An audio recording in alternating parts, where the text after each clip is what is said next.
everybody. Welcome to another edition of the Letter Setter True Crime. I'm your host, Keith Rovere. Today, I'm so happy to have Dr. Rachel Toles on the show. Just randomly, a friend of mine sent me a text saying there was a speaker at the City Winery in Philly, a true crime speaker. I looked it up. It was Dr. Rachel Toles. And just research on her, everything that she talks about is what I'm into, what I love to talk about. So I reached out to her, and I was happy to see, and she had the time, to squeeze us in, to do the podcast. And what an amazing woman. I mean, just the research that she has done. And it's funny, once I start doing research, it's like every TV show I pop on, there she is. She's over here. She's over here. One of my favorite shows, The Unknown Serial Killers. She has a big appearance on that and I think a few episodes. But May 1st in Philly at the City Winery, The Psychology of Serial Killers is the name of the show. And she's going all across the country. So check that out. You check the touring dates at psychologyofserialkillers.com. And we'll give the links at the end. The link's kind of below here. But everything that she's into, about what increases the odds that a child will become a violent offender or serial killer from a young age, which we've talked about numerous times, how culturally, how the media all has different impacts on that. And so we're going to be having a great conversation. So enough of listening to me. Let's get right into it. Here is Dr. Rachel Toles. Well, first of all, thank you. Well, Thanks for taking the time. Thank you for asking me to be on your show. I'm very honored and excited to have this conversation. Cool. Well, I'm glad you have the time because, just doing a little research in the last couple of years, you're very busy. You are everywhere. Some of the things I've seen you on, the Unknown Serial Killer show, stuff with Rex Heuermann, the Hillside Strangler. Obviously, you have this speaking tour you've been doing for a while. Yes. One, how do you find the time, number one? You do a lot of things. You got a book coming out, I think, next year. So how do you find the time? Yes. Well, it's interesting. It is. There's a lot going on, but as you probably know, then there are lulls where there are sometimes crickets, and you're like, even though you're busy, you need those moments to just kind of drop in and remember who you are. And so I make sure that no matter what, I have that. And then, of course, when I get requests, I drop into my body. I intuitively kind of ask myself, even though it sounds a bit woo-woo, but like, does this feel like this is something we want to lean into? And so then that's how you just make the time. You make the time when things feel like they're aligned and you want to have the conversations. Oh, that's good. Yeah. I think it was a few weeks ago, a friend of mine sent me a link to the City Winery in Philly. Now, what you're performing there. And have you ever performed there before? No, I have not. I performed that you're going to love. in the city, but yes, I've heard. I like the city wineries. I've done wineries before. I did one in Boston, Atlanta, and I love them. I think the food is amazing, and then of course the atmosphere is different. And I like the way that it's situated, and the tables can be right up against the stage, and so depending on where you sit, I've had some really beautiful moments at the wineries. Yeah, it is a good place. It's right in my neck of the woods. I'm sure I'll be joining you there. I think it's May 1st to be in Philadelphia, in my neck of the woods there. Yes. And somebody else that does kind of a speaking tour. He's been on my show a few times, Dr. Scott Bond, talking about serial killers and stuff too. You see him there a couple times. Usually we'll give away some free tickets. When the time comes up, I'm sure we'll have a couple followers come out there and enjoy the show. But talk a little bit about the show, how it started. What can we expect when we come see you live? Because you actually take this all over the world.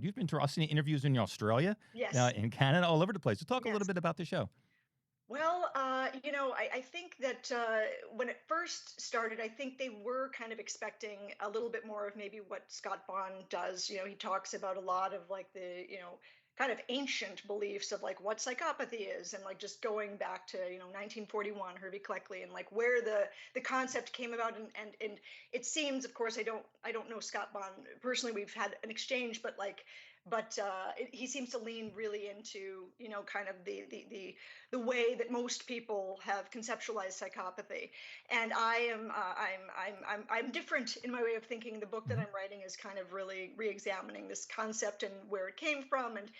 And so when I was asked to do the show, I think they were initially expecting me to lean in that direction. But then I was like, well, if we're going to talk about serial offenders, then this is what we have to talk about. And I realized that one of the things that true crime tends to leave out over and over again is the original crime scene, what I call the original crime scene, which is the early parts of what causes the person to develop into a serial offender.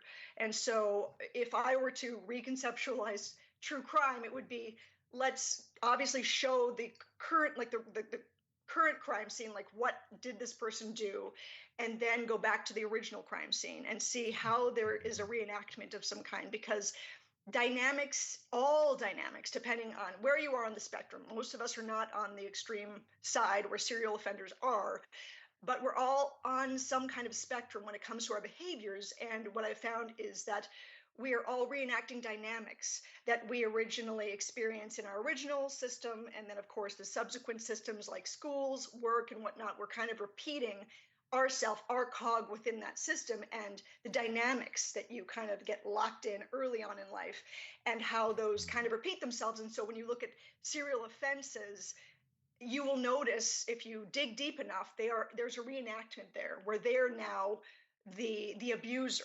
They have switched roles, and so the person they're actually snuffing out is the little Bundy or the little Dahmer or the little, they're actually now the dominant one, but originally they were the one that was getting snuffed out, if that makes sense. So that's so I go back as far as we can, and I re-examine what these 9 factors are that I found across the board in serial killers. And then, of course, I look at other true crime people who commit non-serial killing offenses, but just how does homicide happen? And really, ultimately, how it could happen to any one of us, how we aren't as far away from these people as these humans as we'd like to believe. And that's a scary thought, but that's what I'm kind of challenging us to examine. We're very comfortable putting them on in another category, like they're kind of another species. That's why I don't like the term psychopathy, because it basically it suggests that these people are another species. They're not really human. They're kind of born like reptilian or something. It's like, well, or they just got really unlucky. Yeah. I think you're going to be my new bestie. This is all Oh, I think about. It's all I oh, thank study. you. So the Oh, more research I do on you, I'm like, this is what I've been talking about forever. And all the yes, research I yes. do and the stuff that I talk about. And we're definitely going to take a really deep dive in that, because that's Awesome. probably the things I'm most passionate about. Yeah. But talking about when people, from childhood, something happens in childhood situations, um, most of us who have a public forum, whether it be speaking live, speaking on the podcast, it's usually something we're really passionate about. Yes. But usually we also have a starting point. Something usually happened or triggered something in us. For all of us, would be a revelation or experience. Something pretty tragic and dramatic happened to you when you were just a child that I think kind of started, or you on this path, at least maybe an initial seed of it. Can you talk about that? And that was a lot. That It was a was a lot. lot. And I will say this, and maybe one day it'll come out on a podcast or in my book or something, but it even happened before then, when we're talking like age 3, age 2.5, 3, 4. Like there were some traumatic things that were happening. But then I do believe that when I was age 5, which is when this traumatic thing that you're mentioning happened, and that is the age where children are really having what I call their second grappling with the concept of death, because usually you kind of understand, like you're told around age 2, 2.5, like, yeah, your goldfish died, it's not coming back, like death Mm, is a thing. But then at age 5, that's when you really start realizing, oh my gosh, so wait a minute, so you're going to die, because we've all had this conversation with our parents, we just don't remember, most of us don't remember it. You're going to die, yeah, but not for a long time. So I'm going to die, yeah, but not for a really long time. And so when a kid realizes this, and then they realize their parents knew this and chose to have them, they have to sit with the idea that their parents are kind of like their murderers, because they kind of, by giving birth to them, also killed them. It's like, that you're going to die and you brought me here to basically lose everything. How dare you? So it's a lot of very intense feelings and philosophical questions going on inside of a 5-year-old, right? So that's a very key time. And so what happened to me when I was 5 was I was working on a movie set. My father is the head of the film department at the University of Manitoba. His name is George mm, Toles. And so he's written Guy Madden screenplays. Guy Madden is like the David Lynch of Canada. He's very kind of warped, and they go to cons for like the experimental films. And so I was in I was in several of his films, but I was actually in his first film when I was 5 years old, called Dead Father. And there was a guy on set who was playing dead the whole time, and so I had to play the role of just, okay, well, let's pretend dead, and I'm his granddaughter or something. And so I'm just sitting there as if, because Guy was working on his own sense of what does death mean, because he lost his father. So that movie was something where he was kind of trying to figure out what does it mean to lose somebody, what is death, what is this whole idea. And so then, after working on this set all day, as a 5-year-old, I went outside. We were done, and as we were leaving, a young girl gets pushed in front of a car because there was a cat fight or something going on. She gets pushed in front of a car, hit and killed right in front of me. And so you got to imagine, the size of a 5-year-old happened right in front of my eye shot. And John Harvey, who is the lead of this film, kind of tried to cover up my eyes, but I saw it. Wow. And so there was something about, I think, the fantasy of death that I was already, like grappling with. And then on top of that, the reality of death and how that was happening all at once that day, it kind of merged into my psyche. And then I really leaned into just being totally obsessed with death and what could cause death. And so that's when I started writing stories about war and murder and drawing pictures of bodies getting chopped up, people getting beheaded, and my teachers, of course, were really concerned Sure. because this was, considered a little maybe red flag, but on top of that, it wasn't normal for a girl, especially. Boys, they'll maybe draw more, graphic, bloody things, but most girls are socialized or just not interested in this stuff. And I was, and I always was. I always loved blood, guts. I like the creepy crawlies. I'd be on my knees as a child, just digging and digging, just trying to find what's underneath this earth, what's going on here. So Mhm. Yeah, and how did that lead to actually becoming a psychologist? And when did that turn? Like, you know what? This is the path I want to go down. well, it's a great I didn't even know, of course, as a child that psychology was a thing, right? I just knew at a very early age. So the very first story I wrote, because I knew I wanted to write books. And so as a 3-year-old, I came up to my mother. I said, book. And she, you want me to read a book? No, I want to write a book. She goes, well, you don't know how to Oh. write. And so then I said, I'm going to tell you what to write, and I'm going to draw the pictures. And the story was about a mouse who was the protagonist and a wolf who was the antagonist. And it was a brief story. I still have the story. It was once upon a time there was a mouse, and she said, eek, because a wolf was coming. Then I had my dad draw the wolf. And then the wolf wasn't there anymore, and the mouse was happy, the end. And so it was this idea of a light and dark dynamic coming together, there being tension, and then it having a happy ending because the dark dynamic was no longer a threat. And somehow that was always on my mind as a very young person. So again, I don't know if we live multiple lifetimes, because I was also obsessed with war and army tanks and all of that. And just being at war all the time, I would think Mm. about it. And so I don't know if I was reincarnated. I definitely feel like if that is something that happens, I was definitely in wars, Mm. fighting. But anyway, yeah. So I think that what happened there was, oh yeah, then of course Barbies. It's important to mention this, because when you talk to hairdressers will say, well, I always knew I wanted to be a hairdresser because I liked cutting my Barbie's hair. I didn't care about that. I didn't care about fashion. I loved Barbies because I liked introducing new Barbies or Kens or whoever's into the mix and seeing like how the cogs within the system change. So Yeah, yeah, dynamics were always yeah, something I was yeah. fascinated by. So very young dynamics, and how dynamics changed depending on the type of person this was. And then, of course, my first psychology class was in high school in Minneapolis, and my teacher, I saw Sybil, the movie Sybil, and that changed me because it there were things about it that reminded me of my mother, because my mother came Mm. from a difficult childhood, and just there were things. And then I thought, yes, this is something I think I'd be interested in doing. But then early, I also was worried, gosh, I'm going to be too sensitive, and I'm going to get too wrapped up, and I'm going to take it all home with me, and I'm not going to be Yeah. able to detangle myself from from what I'm going to be carrying from these people. So then I thought, well, maybe I'll just be a professor and teach Freudian interpretation of Russian literature. And that's what I thought Wow. initially. Yeah. But then no, it didn't happen that way. Oh. Yeah. Now, at one point, you were in a women's prison facility, Yes. doing psychology, helping out there, but also, private practice at the same time. Yes. So I'm assuming there were maybe on the same day. On one hand, you were hearing probably some of the most horrific stories of what they have done to other people, maybe their own children, what other people have done to them. I mean, the Yes. most horrific things. And maybe at the same day, you go home to private practice and you're talking to Bob about having anxiety that it might rain tomorrow. Like two Yeah. completely different things. I mean, Yes. it was that just, oh, it is what it is, or it was a little bit of a struggle hearing those type of stories and trying to help people with that. And then, not the most important things in the world, so to speak. Would you turn one off, or it's almost like serial killers? They can compartmentalize things. I mean, how was that?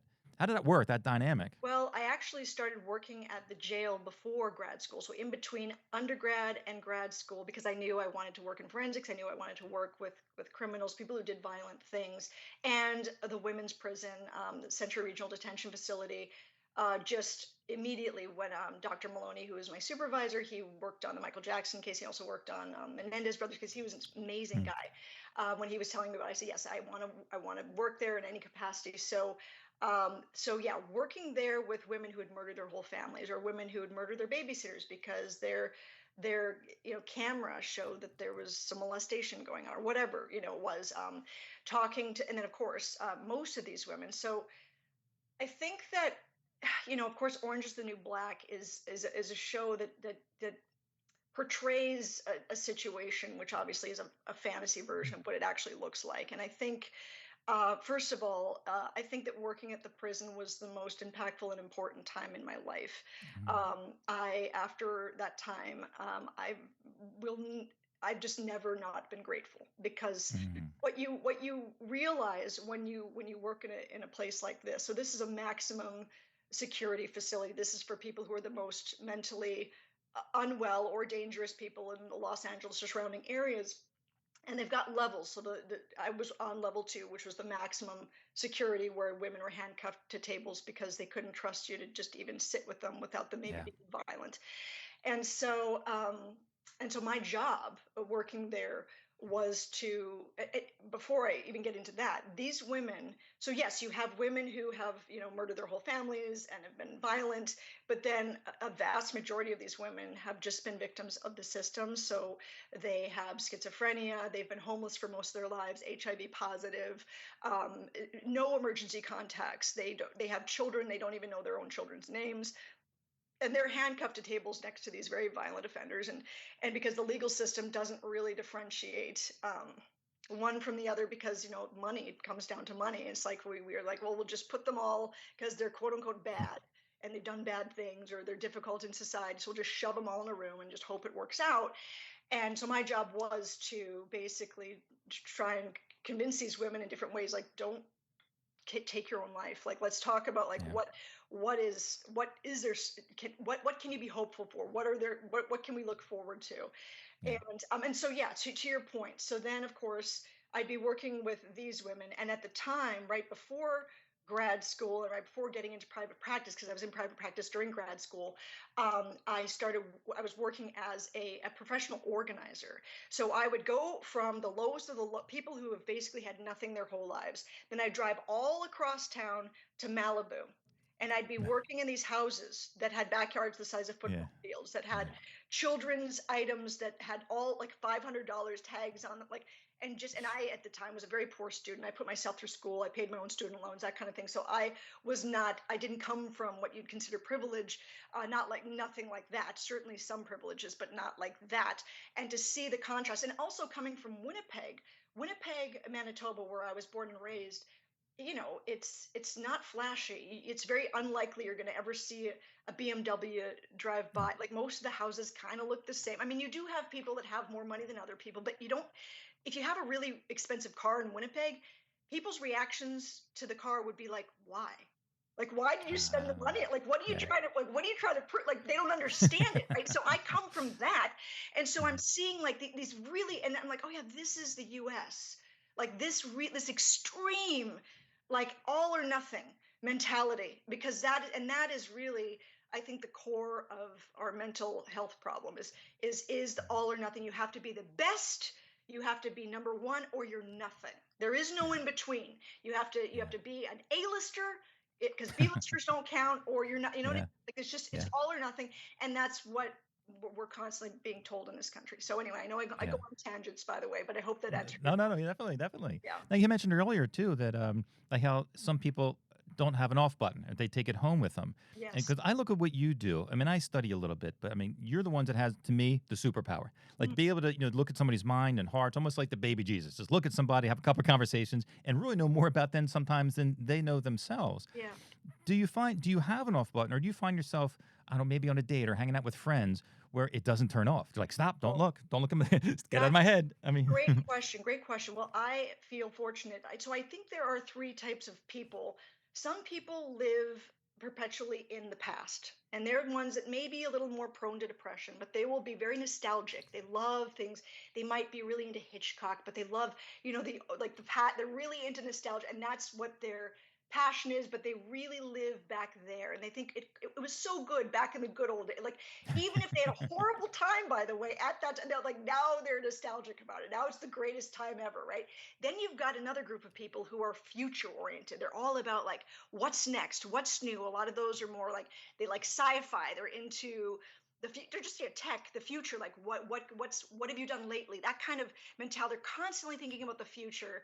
And then there's the middle group, which I feel fortunate enough to be in, which is the full present. Like I'm a fully present Mm, person. I've always been fully present, which means that when I'm with you, I am really with you. So when I'm with my oh, good. clients, there is no off button when I'm with my clients, in the sense that when I'm in their world, I am completely as if it's my world. We go there together, and it Yeah. can be very dark, and it can be very, and then when the session's over, it's like, whew, it's like I come out of, like, the pod of the matrix, or like you come out, and then, and then there's a moment where you have to kind of regain your, like, that isn't my life, that's their life. There are moments, because in order to go inside and really understand all the nooks and crannies of this person, you kind of have to be right there with them, almost like you are. I mean, I've done that.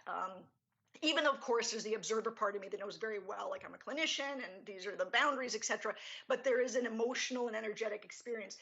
Then I pull myself out and maybe get a cup of water in the kitchen, and then and then maybe look at my phone and get, and suddenly I'm back. Now I'm Rachel again. It's if that makes sense. Yeah. Yeah, I don't, thankfully, because I'm a very present tense person. I don't I haven't ever carried it with me um, Good. into my daily life. I somehow am That's able to good. keep it separately. Yeah, separate. Do you find it hard? I mean, who are some of the hardest people? I mean, we get the serial killers. We're here. I mean, some of them have such a, like Ed Kempers of the world, such a high IQ. Yeah. Also, master manipulators. And when you talk to people like that, do you think they're the hardest to reach, or are they the easiest to see coming a mile away? Ooh, that's a really good question. I think a little bit of both. Um, I think when it comes, it's really, I think a lot of people have a very hard time seeing people like Ed Kemper, or Jeffrey Dahmer as like human beings. Like, and that's kind of what I Hmm. touched on. Like, they're kind of, once you commit, it's interesting when you look at the spectrum of humanity. So, some people tell little white lies, but does that mean they're a liar? Or does it just mean they tell little white lies? Then there are people who are pathological liars. And then there are people who Mm. maybe cheat on, a test here and there. Or then there are people that really, like, they cheat on their spouse, but they're able to Hmm. still somehow love their spouse, but then have these affairs with people who maybe they put in another category. Then, you get to a place where maybe there's a little violence or other boundary violations. And then you cross the line into murder. And I'm always curious about at what point, and typically it's when we cross the line into murder, where suddenly you cease to be considered a human being, Okay. or someone that's worthy of looking at as a human. Suddenly you're just a killer, and there's no other justify, like nothing justifies what. And obviously there is no excuse for violence. I mean, I believe absolutely. And I think that when I try to explain how a person can get there, oftentimes I find that people push back hard, because they're like, "Were you just saying that it's perfectly fine?" It's like, no, explanation and excuse should not be conflated. And people do, they conflate the two. And it's like, no, they're very separate. If you do violent things, you should be voted off the island. There's no question about it. Like, you've got to be put somewhere safe to keep people safe. However, in order to prevent things, we need to get to the bottom of how they got there in the first place. Hmm. And so for me, when I talk to people who have murdered, their children multiple times, you first of all just try to access the human there, the person Yeah. who is the person who was a child at one point, who had desires, and who is artistic. I mean, Ed Kemper is somebody who loves, he certainly did for a while, like ceramics. He'd spend years making these beautiful cups, and Hmm. he was finally able to channel his rage into creative endeavors. And I think a lot of people who do very destructive things unfortunately, they obviously channel things destructively. Whereas I think Hmm. if we can guide younger kids when they're dealing with difficult, violent home lives, obviously identifying the flags, removing them, or finding ways to intervene, and then getting them to channel, to process in a way that's more creative versus destructive, is one of the Yeah. best ways to kind of get the intervention process going. So to answer your question, I mean, I always see the human, I see the Good. defenses, I see all of it. And so if I just see defenses, I sit with that. And sometimes there are killers who you sit with, and it really feels, it just wall after wall, and it Yeah. feels like no matter what, you're never going to connect with them the way you want to connect with Yeah. them. But at the same time, you're spending time with them, Yeah. and even if you don't feel like you're making an impact, and maybe you aren't, just doing your best to treat them humanely, because they Yeah. are human. They've done horrible things, but what they've done and who they are, they those things can be separate. Yeah. I think it's very important. I mean, people ask me all the time because I have a relationship with, most of them who are alive. I Yeah, never see some come on the podcast and like, we've been trying to reach out to them for years for a TV producer or somebody like yourself, and they just never talk to them. And for me, I mean, what they have told me is, because you don't want nothing from me. yeah, You're just getting to know me as a human being, that's right. not as this other person. I mean, only maybe one or two people who asked to come on the podcast to talk about the crime. Yes, We'll talk about the crime, but it's called the lighter side of true crime for a reason. It's yes, who they are as a person. Now that's we'll get into a little bit later about the media creating this myth around people, these serial killers, but and dehumanizing them completely. yes, But a lot of them I found out. I started my journey from like a prison ministry, prison aftercare in the South Jersey, Philadelphia area, especially in a lot of the bad parts of town. And almost on a consistent basis, whether it's end up a life of drugs, life of violent crime, talking back to the beginning, it's the lack of, for the men anyway, the common denominator, a lot of it is a lack of a father figure, a lack of that moral compass. And especially for a little boy, I think it's just in our DNA, we have a longing for a father figure. We're going to find it. These guys are just finding it on the streets. The gang leaders, the drug dealers, the pimps, whatever it may be. that's right. How important in a child's development? I mean, I'm sure it's similar for a baby girl, but especially for boys, that father figure. And when it's not there, and when that moral compass isn't set at a young age, talk about that, the wrong trajectory, but the need for a father figure and getting influenced by the wrong type of people that early, how that increases the odds that this might be a violent offender or something, at least a life of crime growing up, lacking that Yes. moral compass. Yeah, well, a father figure is a critical piece, but they come in a little bit later. And if they're set up because of the earlier things that are not happening within their the earlier development, if these other factors kind of already set them up for being really vulnerable, then the lack of the father figure, which across the board, I mean, what we know about serial killers is their father figures are either violent, sexually abusing, physically abusing, or totally absent, checked out, abandoning, just not in the picture whatsoever, or a very confusing combination of both of those things. Yeah. And so then, they are set up to then be, a lot of them been preyed upon, because if their father figures are out of the picture, then maybe the mom will marry or get involved with another guy, or have multiple men coming in and out. And we find that a lot of serial killers have been targeted by these men who, maybe when they're 7 or 8 years old, they're thinking this is going to be a father figure, because that's 8 years old is a real critical period for a lot of these people, where they are really desperate for a male figure to Mm, show up at that time, and to just show them, respect, and what it means to yeah. respect life forms, and what it means to, and starts with that relationship. And, for example, Tommy Lee Sells is a good example of a guy who, Hmm. multiple things obviously went wrong, but at 8 years old, a guy took a liking to him. Same thing happened to Scott Kimball. Yeah. Around Hmm. 8 years old. 8 years old is it's an important period in serial killers' lives, because that's when I just found that predators have just swarmed. and Yeah. and it's like, all of a sudden, it's like, oh, so you're spending time with me, you're taking me out for ice cream. It's like, oh yeah, but then Oh yeah. there's a Yeah. catch. Like Candyman, Elmo Rain That's right. Henley, same Yes, way. And exactly, uh, exactly. And mhm. so then, and but see what but then, and you're right. So then a lot of them get involved. Some of them get involved with gangs, and they just like people get involved in different ways to try to find, or pimps, like you're saying. But then they go to jail, and something can happen in jail if it's a nicer facility, where some of the guards can kind of take on roles that are more because of the structure and consistency Hmm. of that male figure that is Yeah. respectful, and actually we know that violent offenders after the age of like late 30s early 40s, they naturally, their desire starts just going down without intervention. And some of that has to do with, of course, the lessening of hormones. Their hormones are going down at that Mm. age because, at the peak of like in your 20s, you're one, that's when we know that most of them really have their killing sprees around that time. Hmm. But we also know that just having that structure, consistency, and the development of those relationships within Yeah. the facility that are consistent, and there's care, and then there's a guy you could maybe look up to or bond with or identify with that isn't violent but is respectful, and that you just, you start developing that connection with. I mean, Yeah. we all humans want connection. We do. Oh, At for the sure. end of the day, that's what we want. Yeah. Are you familiar with Dr. Adrian Rain? I am, yes.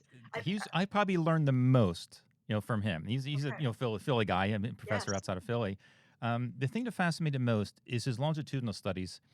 The studies that you show what increases the odds that a child will eventually become a violent offender, and, Yes. and it blew me away. I mean, it starts in utero. Oh, yes. Every puff of a cigarette the mother takes, that little lack of oxygen to the brain increases the odds. Then she smoke and drink and everything else. And you Exactly. talked about 9 factors specifically, but talk a little bit about that. From literally from birth up into those developmental years at 2, 3 years old, and how the brain's functioning. But what are these factors you're talking about to really can increase these odds that are just horrific things?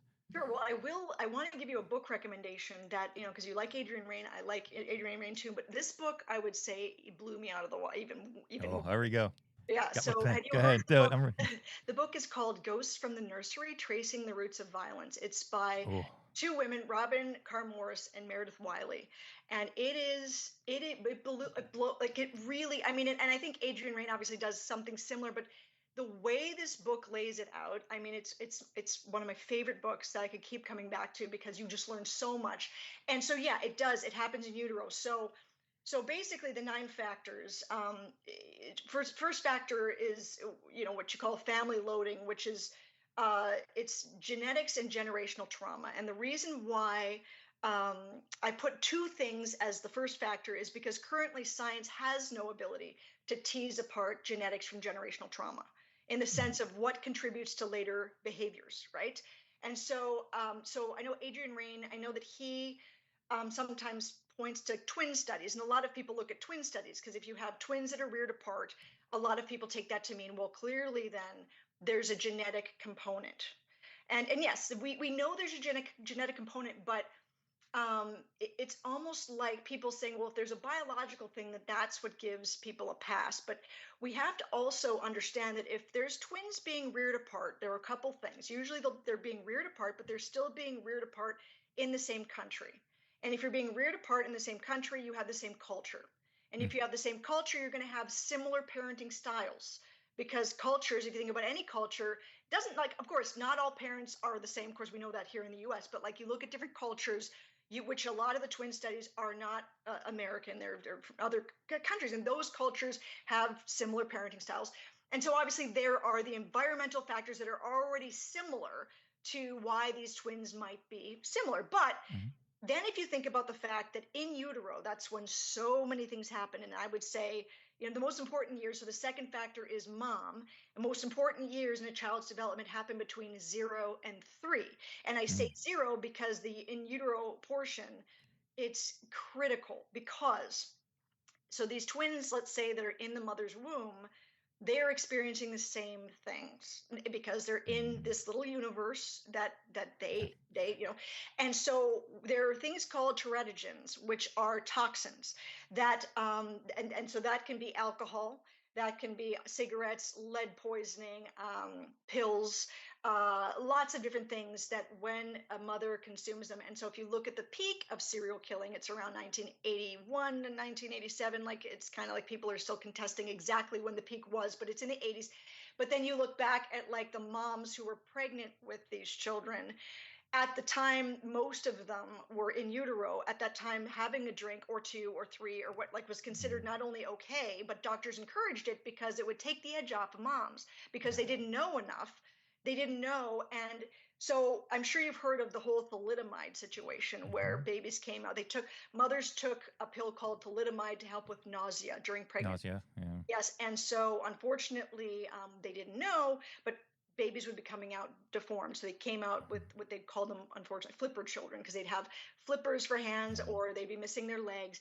And what they found is depending on when the mother took thalidomide, the child would either come out perfectly fine, the child would come out missing hands, or the child would come out missing feet, which means what they Mhm. found is that there are different times within the utero that specific developmental things are the most important. And Mhm. so the idea is, so when teratogens, which are the toxins, if you're taking these, like Ted Bundy, for example, his mother took abortion pills trying to abort him while he was in her body, and that's an important thing, because it's like, well, how did that affect his developing brain? Like, and these are the things. So we know that combining teratogens plus stress during pregnancy, which the majority of these women who certainly were, impregnated with serial killers, because they have oftentimes violent or very intense or stressful home lives with their spouses, or with their child being illegitimate, or whatever, what they used to call illegitimate. I don't like the term, but that's what they used to call them. Then you've got that combination, which is teratogens plus the stress of whatever the environment is while you're pregnant, and they know that that combination is connected to violent behavior later on. Period. And Mhm. so anyway, so there's all these things. So you've got, then when the baby comes out, so there's all these things that are happening within the womb: the stress, the possible exposure to these toxins. Then there's critical periods. So the first 33 months are the most important in any person's life. And sadly, once that time slot, like, there's not a whole lot you can do. There is neuroplasticity, but there are certain things that will never be fixed. And so, for example, every serial killer I've studied has a fractured attachment style, like, meaning, like, so they come out, and depending on what mom's mental state was, whether she was stressed, because, for example, Ted Bundy, he was brought home under the condition, after being left for a little bit at the home for unwed mothers, because I think there was a question, should he just be put up for adoption? But then he's brought home on the one condition that they maintain the fiction that his mother is his sister and Mhm. his grandparents are his parents. And so now you've got this fiction. So the mom can't really bond too much with the baby, because that she can't be mom, so they have to Mhm. take. So you look at different reasons why there's fractured attachment. So serial killers' mothers are either neglectful, inconsistent, mentally ill, or something going on in their care that prevents them from being as attuned to their child, or they're incredibly dominant. They are smothering what you'd call emotional incest. They're way too close, or again, another Mhm. very confusing combination of these things. And so a couple things happen there. So there are different parts of the brain early on, like these first few months, where this is critical, is really important. Is, if you read this book, it will tell you in more depth about what this is. So there are two areas of the brain. If you look at a brain scan, where they say, well, this is the psychopathic brain. You can tell this person was just born this. It's like, well, or these images were taken well past the point of serial offending, like well Yeah. past the point that these people have murdered. So what came first, the chicken or the egg? Like, we don't strap babies into MRIs and say, well, that one's going to be psychopathic. No. Yeah. So there are two really important parts of the brain during these early months. There's the orbital frontal cortex, and there's the amygdala. The amygdala is a part of the limbic system, which is the emotional center. Mhm. And so the amygdala is what I consider like the alarm system. It's like, if there's some threat in your environment, it will go off, it'll light up like a Christmas tree. The orbital frontal cortex it's part of the prefrontal cortex, which is for executive functioning, so impulse control, math problems, those types of things. And that orbital frontal cortex is kind of like the brake system. It kind of like says, okay, Mhm. hold on, we can. And so when those first early months, and mom and baby, when they are cooing at each other and mirroring each other's facial expressions, and ideally like bonding in that consistent, loving way, though that connection between the orbital frontal and the amygdala are being developed, which is the Mhm. emotional, like, that's what develops their ability to connect emotionally with people. And it's those really critical early months. And then there's another thing that goes on during 0 to 3 with mom, that a baby should develop a sense of omnipotence, the feeling of being all powerful like God. Now, a Mhm. baby feels omnipotent. They develop this when they have a need, and the entire world, which is their mother, consistently responds. Now, if a baby has a need, and maybe she shows up, maybe she doesn't, or if she is so smothering that there's no space between baby and mom to even know what its needs are to ask for them, the baby withdraws in on itself and becomes hardwired to feel powerless. Serial killers' Mm. moms, as described, are either neglectful, inconsistent, or incredibly dominating, and Right. serial killers don't develop a sense of omnipotence. Mm. So factor three is dad. Like, so you talk about, father figures. So that's where, ages 3 to 5, ages 3 to 6, dad is really important. And if dad is, violent or not there, or, and a lot of time, again, these serial killers come from so many of them come from families where harsh discipline was a big thing. Like, now we know that spanking your child is not okay, but you could even ask your friends, well, how were you spanked? Because a lot of people think that spanking is a universal term. It's like, no, no, no, no, no, no, no, no. There's Yeah. full on beatings where you are Yeah. stripped down and beaten Yeah. Yeah. versus like just a little tap on the butt. Not that like one is, but one is definitely Sure. more severe than the other, right? So Yeah. there, yeah, serious beatings, and we know that that causes damage to the brain, and we'll get into that because that's factor six. But serial killers' fathers, as mentioned, they're often physically violent, sexually abusive, emotionally abusive. There's a lot of intimate partner violence between mom and partner, dad, and or they're completely absent. Factor four is what I call home, and serial killer's home is where the split is. So serial killers' home lives are either they're always chaotic. They lack structure and consistency. There's violence. There's humiliation. There's neglect. There's sometimes sexual abuse. There's deception, and often all of the above. Just everything you can imagine. And then of course I say it's where the split is, because you'll often hear them say, well, I had a normal childhood. It's normal. But if you think about what normal means, we all thought we had a normal childhood until maybe we Mhm. went over to our friends' houses and we're like, Yeah. wait, that I couldn't get away with that, or whatever it Yeah. is. Like, that is not what goes on in my house. So it's like and but the thing is, serial killers often grow up very isolated, so it's not like they have a ton of friends. You won't hear them Mm. like, you know what I mean. So it's not like they're going over and being able to see the other world. They just are quite isolated, typically in their homes, or moving all the time and from place to place, not really getting a sense of, any kind of structure or consistency. So there are a couple splits that happen. There's the public versus private split. So there's the one where it's like the family behaves a certain way, where it's like, well, this is the face we put on for the public, and then what Mm. goes on behind closed doors is another story. So of violent, because you hear about Ted Bundy's grandfather Sam. Multiple reports across the board are like, this guy was Mm. violent, alcoholic, Yeah. but even extended family members thought he was a great guy, because it's Sure. like show they put on. I think that even the niece was talking about, like, she was talking about how he was great. It's just, Hmm. so I think if you're not, but he would beat the wife, beat the dog, throw, like, take neighborhood cats, swing them around by the tails. He threw his daughter Hmm. Julia down a flight of stairs. So he was violent. He was also very addicted to violent pornography. He had a massive collection.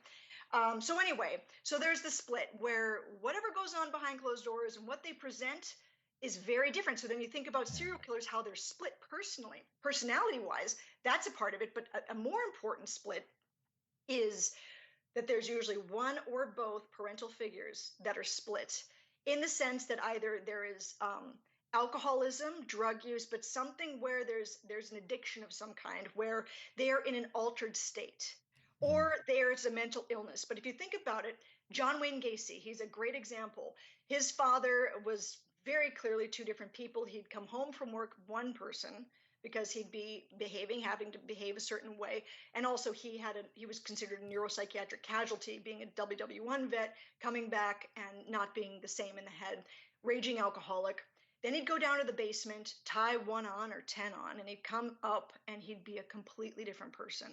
Yeah. And he would beat John, and it was extremely violent. But a 2-year-old, when their identity is developing, a 2-year-old or 2.5-year-old, if they see their father in two different states, they don't say to themselves, oh, well, dad's just a little drunk. No, a 2-year-old is not going to make that connection. A 2 or 3-year-old is going to say, well, there's daddy number one, and then there's daddy number two. And daddy number one is super nice and kind of funny, and people like him. The neighbors seem to kind of like, but then there's daddy number two, and he's really scary.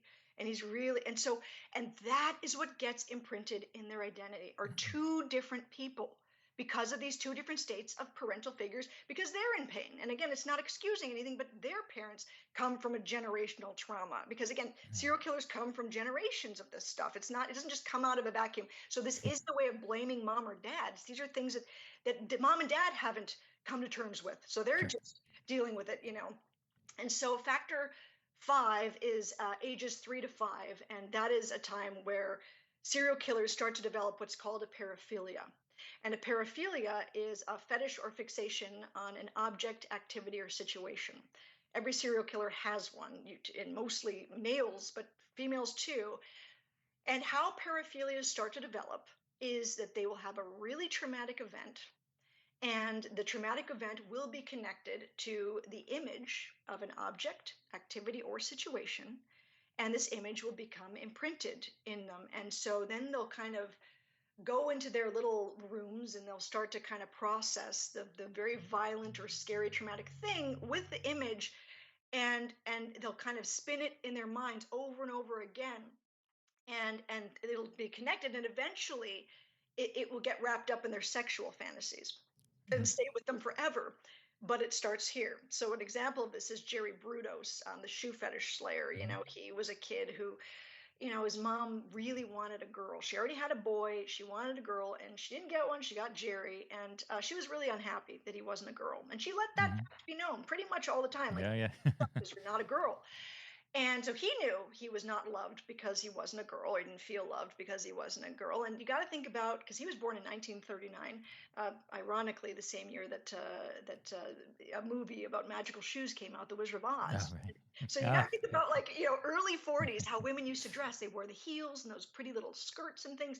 And so as a little kid, he'd be sitting on the living room floor, surrounded by his mother's friends, and his eye level would be these shoes, these heels. And he'd be looking up, and I was like, okay, so heels, girl, heels. Oh, that's what it means to be a girl. Girls wear heels. And so then, as a 5-year-old, he stumbles across a pair of women's heels in a junkyard. And these are like these beautiful heels with, like, to a little kid, they look like magical shoes. They got like little rhinestones on them. He's thinking, oh my gosh, I'm going to take these home and I'm going to put them on, and I'm going to be a girl, and mom's going to love me. And so he takes these shoes home, he puts them on, he starts traipsing around the living room. His mother gets so upset. She's pissed. She Oh, yeah. grabs him, throws him down. She's like, "You disgusting little mess." She burns the shoes in front of him because she's like, "You're just as," and he's just terrified because in his mind, like, it goes the total opposite of what he Yeah. imagined it was going to go. But he thinks it's going to be, "Oh, mom's going to love me," and now it's like she hates me. And suddenly, like, these shoes at 5 years old get really deeply embedded into his mind. And serial killers don't start off by killing, they start off by escalating in their behavior. So as a Mhm. younger man, Jerry started off by pushing women down on the street and running off with their shoes. And then he collected this massive shoe collection. Yeah. And when he did kill his first victim, he cut off her foot and he put it in the freezer. And every so often he would take it out and thaw it out and put it in these shoes. And because he couldn't really fit these shoes, but he would then put the foot in the shoe, and then that's how he would get off. So that's what a paraphilia is. That's to get a clear cut example, because sometimes I'll talk about paraphilias and people want that clear cut example. Oh, yeah. That's one of the best ones I can give. Factor six are brain injury. So serial killers all have brain injury, every single Yeah. one. Now, brain injuries can happen, like we talked about earlier, in utero. If mom takes drugs or alcohol, combined with tons of stress, all that kind of thing.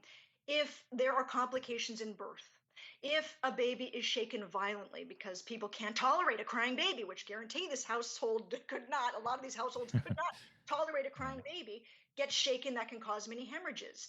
If a child is physically beaten, sexually abused, emotionally beaten, exposed to constant intimate partner violence, that's another huge one, and a lot of them were, or some accident while playing. And a lot of these serial killers, it is bizarre how many had these quote unquote swing accidents. Like, I'm like, that's a little suspicious. Mm, Like, so, sure. I think it was, yeah, Richard Ramirez had, like, and I think John Gacy, but like many of them had these so-called swing accidents, even though, by the way, we knew that their fathers were beating the crap out of them, and that Mhm. I know that Richard Ramirez had a dresser fall on him when he was, 2 years old, if that's what happened. And he had to have like 30 plus stitches in his head. Hmm. But anyway, so yeah, any one of those things cause brain injuries.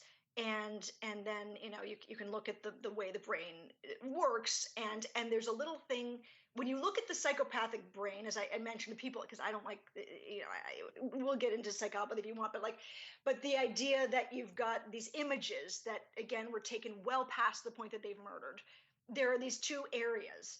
And these areas of the brain, you've got the limbic system where the amygdala is, and then the prefrontal cortex. And of course, like I said, the amygdala lights up if there's threat in your environment. And you think about these guys or women, they're in these environments where there's constant threat. And so that's going off at all times. And what we now know is that there's a little thing called limbic hijacking, which basically means that if you are experiencing a constant threat or any kind of threat in your environment, if you're experiencing something where your amygdala therefore is going off, the prefrontal shuts down. So it can't function. So in other words, if you're being chased by a bear, you can't do a math problem. Yeah. Okay. Yeah. So you think about it that way. So now you've got an environment where these areas are going off and shutting down the brake systems and all this kind of stuff. And so eventually their amygdalas, for example, are looked at as smaller. But we also know that people who are avid meditators have smaller amygdalas. Mm. So again, we all got to numb this crap in one way or another, but like it, just goes to show that neuroplasticity is a thing. So when people say that some people are just born this way, I say prove it, because they haven't yet. They have not yet. Mm-hmm. Factor 7, 8, that's bullying, because now, as mentioned, a lot of these kids come from these homes and then they go to school and they're incredibly insecure and withdrawn because of what's going on at home. And kids can sniff this crap out, and they get targeted for being different and weird. Mm-hmm. So now we're talking about PTSD on top of PTSD on top of PTSD. The whole world feels hostile because school is like a second chance where the world maybe could love you and accept you, and you could maybe have some type of connections. But kids are really good at sniffing out the ones that are a bit off, and they're a bit off because of their what's going on at home a lot of times. And so then it's like, well, you're not one of us. And so now the kid is experiencing, wow, people are really hostile in this world, and it feels like it's a kill or be killed, pull one over on someone, or you get pulled one over on you. Like they start to realize, like, I got to be the one that is in charge here. So then they'll go home, and then that gets us into factor 8, which is around ages 8 to 11, 8 to 12, where this is where fantasy life starts kicking into gear, because this is where they're full of fear. They've been full of fear because of their life. And a lot of these people, believe it or not, are highly sensitive. And then it's like, well, I got to find a way to quell my fears. So I'm going to go into my room. And it's not like they're doing this consciously. But then in their room, because ages 8 to 11, 12, they're also experiencing these other traumas, which are like bullying, sexual abuse, as mentioned, a lot of them 8 years old, big time target. And they'll go into their rooms and they'll start to fantasize about being in the dominant role. And they do it initially, they do it to soothe themselves. So initially they're doing it so that they can just not be so afraid. They'll be like, I'm the one. And so they'll play out in their minds how they are the ones that put the person in their place or stomps on the person or whatever. And they find that it soothes them. And then they keep going back. And again, this is a time before cell phones, a lot of them, right? So it wasn't like they could just get on the internet and go somewhere and escape. A lot of times you just went into your room and just had a lot of time on your hands where you would just sit, and just because you didn't want to be outside, maybe there's one television, you didn't be around mom and dad, so you just go in your room. And so then fantasy really kicks in, and so there it goes. And then of course factor 9, that's hormones. So now you've got a building that is already raging on the inside with fire, and then you take a jug of gasoline, hormones, and you just hurl it through that, right? It's like boom! It's like, because they're already, so then they basically explode, because boundary violations start around this time, like they'll be peeping toms, or they'll start just testing out, doing test runs. And most serial killers, this is a fun fact, most killers, I think around 97-98% of homicides are unplanned, period. And so most serial killers don't set out to murder the first time. They're setting out to play out that fantasy of dominance, whatever that is, whatever soothed them, that then they continued, then their hormones kicked in, and now it's in high gear. I really want to play this out because now my hormones are the fuel to play this out. So now they're just like, okay, I just gotta like, I mean, Jeffrey Dahmer, saw this like neighborhood jogger, and all he was thinking was like, Yeah. if I just knock him out, drag him into the woods, and just have my way with him. That's all he wanted to do. He wasn't thinking I want to kill him. And of course, Stephen Hicks being the first victim, he knocked him out because he didn't want him to leave, but he hit him really hard with the barbell. Yeah. I think the Mm-hmm. guy started bleeding profusely. He panicked and strangled him, but that was unplanned. And then, of course, he did do sexual things to the body. But Jeffrey Dahmer didn't kill again for 9 years because he really tried to clean up his act. Like most people, if they kill unplanned, they don't become serial killers. They often really do try to either clean up their act. They'll go back to church. They'll stop drinking. They'll do all, or they'll downward spiral. Whereas most serial killers, unlike Jeffrey Dahmer, that first murder is like the omnipotence they didn't feel as a baby. Now they are really dominant like God. And like Mm-hmm. they get a high that they never felt before. Cause like I took your life. I did that. And then also you'll hear from people who murder, they'll say, well, once I did one, I think it was Joel Rifkin who said it. It was like, once I did one, it's like, well, then what are like another five? Because I've already crossed, I'm Yeah. already going to hell kind of thing. So I may as well continue because now I've already done the thing. I've already killed somebody. So what's another five? I mean, Mm-hmm. unfortunately, and then there's like an addiction to kill. And then a lot of them, it's just, I got to get rid of the witness and I want to still play out Yeah. this dominant fantasy or whatever. So Mm-hmm. there you have it. There are the 9 that I found across the board. Yeah, when you mention empathy, especially in a child's development at a young age, let's assume, as you were thinking or saying that, I was thinking if a child doesn't have like any brain abnormalities, no head injuries, like a perfectly functioning brain, but the environment is toxic, and maybe the mother didn't do anything while she was pregnant. Like he was born, quote unquote, perfectly sound mind, Uh-huh. but was never taught empathy, never shown empathy by the parents. Is that something that is definitely going to be long term, or can that child, when he gets a little bit older, still learn empathy and have empathy like a normal human being who grew up in a perfect child? Like how much does that early development of, or I should say lack of empathy as a child, affect them as they grow up without any type of like head injuries itself? Well, these are great questions, and there's multiple ways to kind of examine what you're asking here. Because first of all, defining empathy. So empathy is Well, it, that, so that because was like almost. Well, then my next question was kind of tying to this, where I yes, think you might yes, be going. Is it yes, cognitive empathy? Is it emotional empathy? And that's and then you right. said Yes, something of value value neutral neutral. empathy. So Yes, you got a value. lot of unpacking. Yes, okay. So empathy actually is a value neutral term. It ultimately just means your ability to read people and to know kind of like what the person wants. Now, as mentioned earlier, there's that really critical period.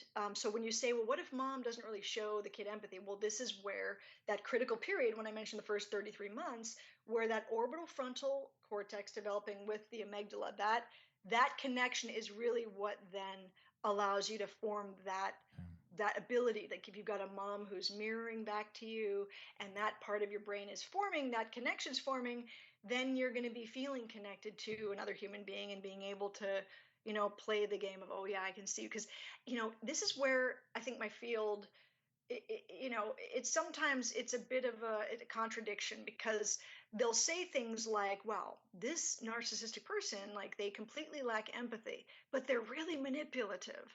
And Yeah. it's like, well, if you can't read people, you can't be manipulative.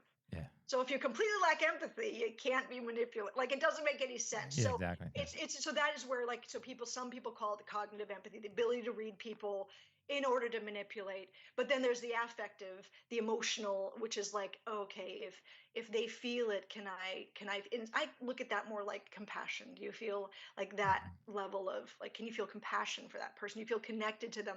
And the thing is, all relationships are mirrors, and all relationships develop, they reflect the relationship you have with yourself. I believe that if you're not connected to yourself in this way, if you don't really have a sense of care or empathy for you, you're not going to be able to have it for Okay. anybody else. And if that doesn't really develop with mom because she doesn't know how to connect in those, especially in those early months, like then it's not going to develop in your brain, and then there's going to be a disconnect. But that cognitive empathy is where that you can, for survival purposes, figure out, okay, in order to trick this person, I need to know what the angle is, what they're going to need, Yeah. what they want, and then you can read it and then you can manipulate. So yeah, I mean, I don't know if that answers your question, but Yeah. Definitely. it's complicated, but but One thing we do know, there's a really good old, it's a sad story, but it's got a happy ending.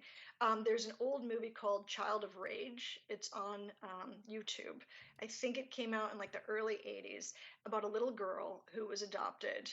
And she and her younger brother were adopted. She was adopted, I think, at around age 2.5 or so, and her brother was around 1. And she wanted to kill her adoptive parents, like very clear, like Mm, was screaming like, I want to kill you. And they had to hide the knives. And then at one point she took her baby brother and took his head and was slamming it against the cement because she mm, wanted to kill him. She killed these like little baby chicks. Like she was really, and while she's being interviewed, it's a really powerful, I highly recommend everybody watch this. It's a really powerful movie because as the psychologist is talking to her and trying to find out, like, do you feel like, do you, and she mm, has almost a look on her face like, no, I don't care, and I want to kill them, I want to hurt them, I want to hurt them. And then mm. it starts to come out like, oh, she was severely sexually abused by her Oh, biological father, completely. Like, and so she would be drawing pictures of like the severe abuse that took place very early when she was a baby, basically, like.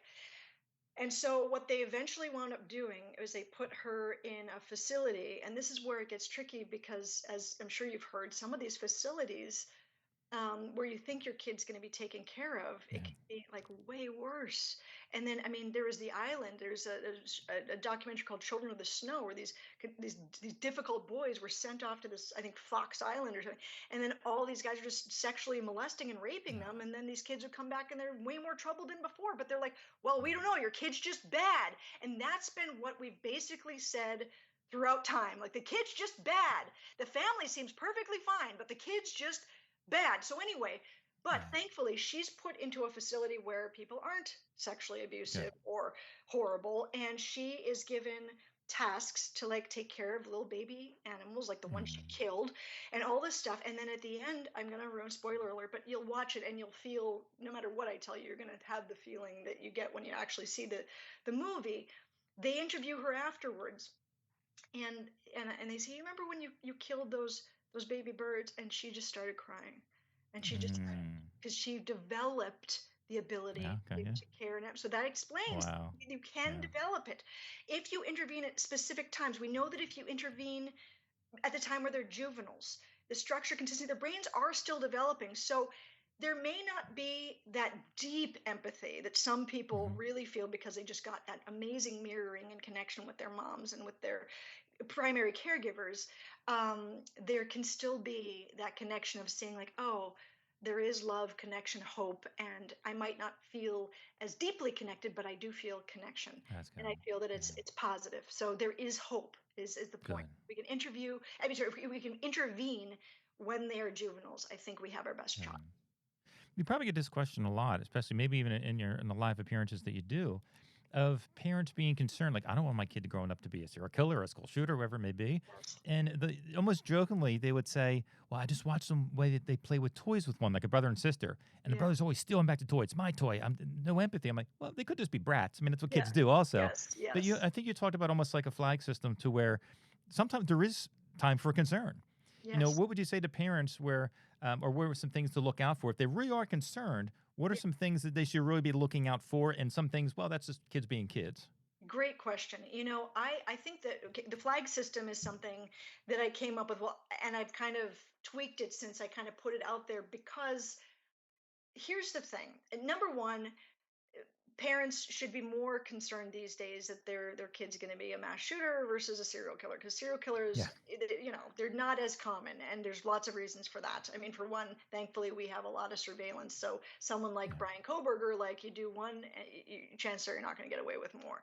You Hmm. probably might, but like, that is less of a concern obviously than now just the mass shooters that are Yeah. very, very popular, and there are plenty of them, and it's consistent, certainly since Columbine. And so, the number one thing that I think we need to do as a society, so let's just put parents aside for a second, because we're going to get to why this is important. Um, if you are going to enroll your child in a school system, whether that's public, private, whatever, your ticket for admission should be that you sign off that if there is concern by the administration, by the teachers, because the teachers are the second set of eyes. So if there's Yeah. something going on at home, the teachers, if they notice it, they're going to say something. you will be signing off if you are enrolling your kid in a school system. You'll be signing off that if there are flags that are concerns for these teachers or administration, that they will be having given a mandated eval, which Mhm. means they will have to sit down with a psychologist and have a full eval about their emotional life, their mental life, this and that. Because if you are signing up your kid to go to school, then that should be what the cost is. Because a lot of the kids that actually wind up being mass shooters they come from family systems where there's not a lot of accountability. There's a Yeah. lot of defense, a lot of defense. And again, I'm not wanting to throw the parents under the bus, although I'm very glad that parents are now being held accountable for I was these. going to say, yeah, Yeah, got absolutely. arrested the last Very one. Yep. happy with that. Very Hmm. happy with that because again, we got to look at the lineage. It's not just like these parents come out of a vacuum. They come from generations of a lot of lack of accountability because they never learned it. So the whole idea then is if you have a kid who comes from a system where nobody takes responsibility and it's always someone else outside of you, it's their fault. That's why a lot of these parents, when the teachers or the administrators come to them and say, look, your kid is talking about shooting up the school or their problem, the parents bark back, you're attacking my kid. Yeah. You. They don't take responsibility. And then, even though the warnings are there, dad buys his kid gun for Christmas, etc. Like, no one's taking responsibility. So that's why if you are planning to enroll your kid, you have to, because you might come from a family system where there's no accountability, not your fault, but Hmm. maybe you never learned it. But someone's got to be accountable, and the teachers have their hands tied if they're not allowed to get the kid in for an eval. If they can see very clearly, and oftentimes it's the very quiet ones that are clearly neglected, that are that just that don't have there's divorce problems, not the divorce, like a lot of people have divorce, but there's a lot of, again, stacking of factors that are going on in these troubled home lives. And so that accountability and externalizing blame, because that's what the lack of accountability, it's the externalizing blame. So now they're taught to just externalize their rage, and Yeah. then boom boom boom boom boom, they're going to shoot up the so the number one thing I think we as a nation we need to do is implement that as a Sure. mandated system. We need to, like, if you sign your kid up for school, that's what you have to be on board with. Then, of course, there could be a flag system, which I've talked about, whereas community members, if they, because again, neighbors see so much more than even extended family members, because you're on your best behaviors with extended family members. But neighbors are the ones who can maybe hear the screaming matches and can maybe see that the Mm. kid's locked out of the house. Like I think, was it Colt Gray? Like a lot, like just locked out of the house. Yeah. No shoe, no, just dirty, no bathing, like just a lot of neglect. And Hmm. neglect is a big one for mass shooters. At least a lot of like parents turning a blind eye for various reasons. And so then that would be, then there's a place where there could be an anonymity where neighbors or school people could kind of put in their flag, like, hey, I think this is a kid that needs to be looked at. And then ideally then that kid would be brought in for that eval, because once you Hmm. realize, because a kid, by the way, usually, and depending on what age they are, they don't know anything else, and so then their whole thing is like, gosh, I am gonna be honest about, because to them what normal is what's going on at home. But if they're being asked very direct questions in these tests and things, and they're just giving answers like, oh yeah, a lot of them are not going to lie. But either way, these evals, if they're the full Sure. evals, you can't kind of hide from that. So you'll Oh, get a yeah, sense yeah. of, oh, this is going on, and this is where their minds are going, and this is where we can start intervening. So yeah. Hmm. Do you see? I mean, we're talking about mass shooters, school shooters. I don't know any female ones. There's way more male serial killers than female serial killers. I mean, do we, between men and women, I mean, do we like separate in our minds differently between men and women, emotions versus actions? Or is it something as simple as that we talked a little bit before of, men tend to objectify women more than women objectify men? Yeah. I mean, I stem it all the way back to, we mentioned pornography. I mean, I blame a lot of it on that Sure. because that's mostly a male thing, to Yeah. watch it. So if that's all you watch, even if you watch it a little bit, when you see a beautiful woman walking down the street, your first thought's probably like, oh, I like to fill her emotional love tank, and see what Yeah. it turns her on emotionally. Yeah. That's not most guys, but on the women, that's usually is the case. Is it Yes. something as simple as that more fantasy lifestyle of men, or do we do process emotions versus acting them out differently between a man and a woman? Very, There's a very big, good. It's, yeah, and it's, again, people are obviously, it's one of those things where it's a constant conversation. But I mean, we know that obviously testosterone and estrogen are very different hormones that produce very different feelings, behaviors, and things. I mean, I have to say, look, I know obviously there are social constructs. So there are things where Hmm. females are encouraged to relate relationally, like just they want like lean into the relationships, and then males are like, you got to win, it's you against the world. And so, and males for whatever reason they tend to have more fragile egos than I've noticed. Like women come out and they're kind of like, well, we know how what this whole situation is. We know, I don't know. It's a very Yeah. different thing. So then, there's that. But like, so for example, when I was interning at the Gay and Lesbian Center in Los Angeles, I worked with several people who transitioned from female to male. And that's when I realized the power of testosterone. I had Mm. no idea how it can completely change your personality. I mean, it Wow. really does. I mean, I watched very seemingly some empathic, warm, connected females become, teenage boys who just wanted to f everything in sight. I mean, just Yeah. like no, it's seemingly no empathy all of a sudden. I mean, just Wow. boom, and I watched it and I was like, wow. And again, it's not to say, so we know with aggression, for example, aggression isn't just about high testosterone, because there are plenty of guys that have high testosterone and are like gentle giants or whatever, like they don't Sure. want to hurt anything. So it's not just high testosterone. That is a factor, but it is again, Hmm. everything's always a combination of factors. So it's high testosterone combined with low serotonin combined with high or low dopamine. It just depends on like where you're at with that. But as far as how aggression goes, but yeah, it is interesting how so many women love true crime and so many men Yeah. love pornography. I mean, I always say men love to talk about sex, women love to talk about murder. I mean, Yeah. that's just the difference. So, in some ways, a lot of women were obsessed with true crime, and we Hmm. binge watch it the same way men binge watch porn. And if you think about the male versus the female brain, for whatever reason, whether it's biological, social construct, a combination, which I think it's a combination, you've got males who are just really into fantasy. They love the fantasy. They like, they don't want to hear about the true. I mean, I asked my cousin Andy, I'm like, why don't you like true crime? And he's like, it's too close, man. It's too close. I don't want to. I'm a dude. That's like, I don't want to be like, it's just almost planting seeds I don't want planted.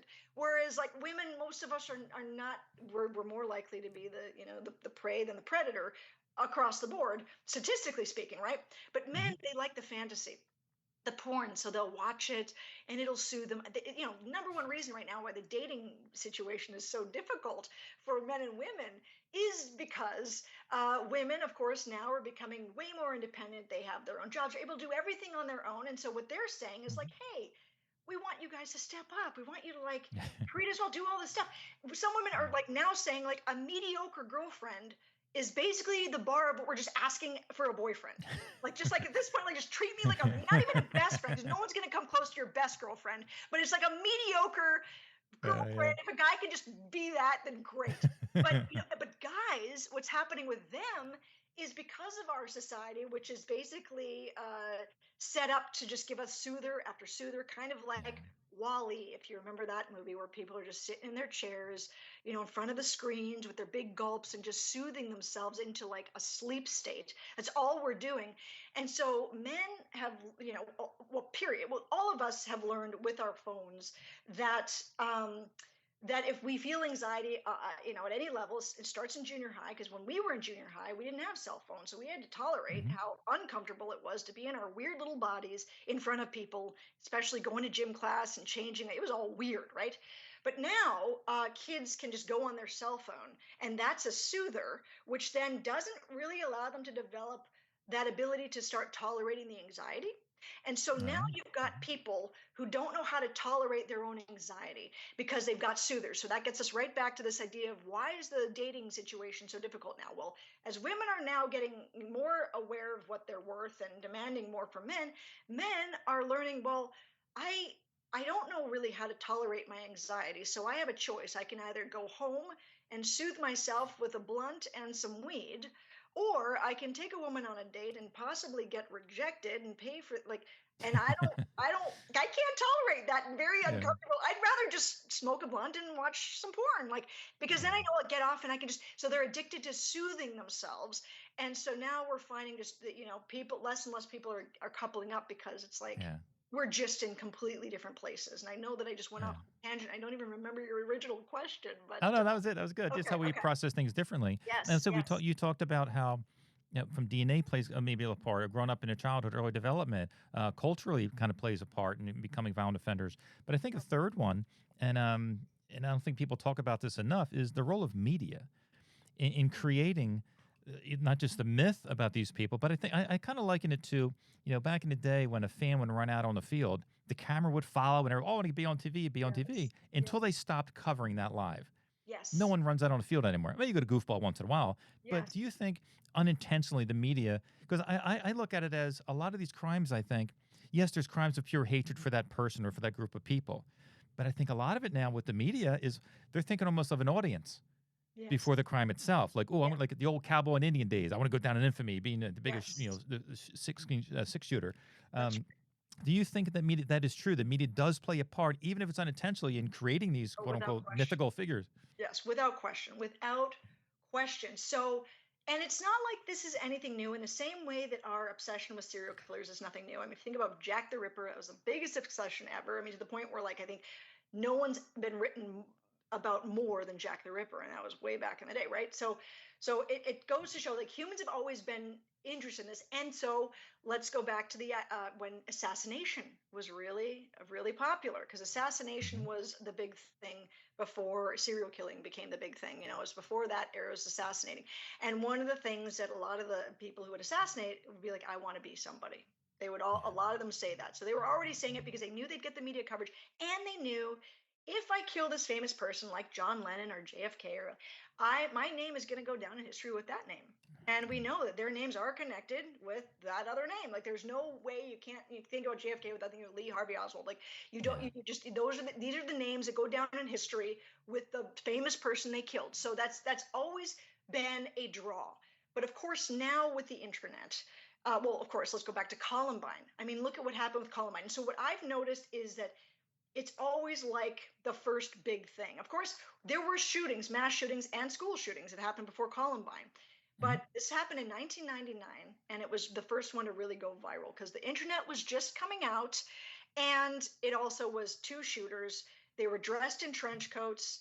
It was very cinematic, and also they had a very clear, unique manifesto, which is, I was bullied, and screw these bullies. Like, I'm taking, and so many people then identify, because so many people are bullied.